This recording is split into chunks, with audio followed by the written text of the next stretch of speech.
Hello. কি অবস্থা তোমাদের সবার?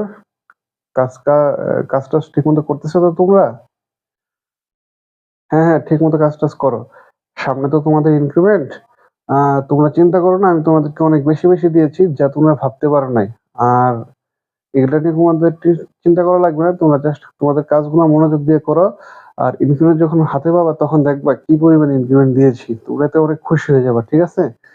এবং মনোযোগ দিয়ে কাজ করো যেন বসরা বেশি খুশি থাকে আর সামনের বছর আরো বেশি ইনক্রিমেন্ট পাও। হ্যাঁ? ঠিক আছে, রাখি। ভালো থেকো। আসসালামু আলাইকুম স্যার। স্যার, আপনি তো বলছিলেন অনেক ইনক্রিমেন্ট দিয়েছেন, কিন্তু স্যার যা দিয়েছেন 5% ও তো হয় না স্যার। আরো কম হয়ে যায়। স্যার, এতে যে পরিমাণ ইনক্রিমেন্ট হয়েছে স্যার চলুন না, সবকিছু বাজেটে বেড়েছে সে তো জানেনই। কি করব স্যার বলেন? হ্যালো। না, আসলে দেখো, আমি তো তোমাদেরকে বেশি ইনক্রিমেন্ট দিয়েছিলাম। কিন্তু উপর থেকে বসরা আসলে কিভাবে কি করেছে সেটা আমি বলতে পারতেছি না।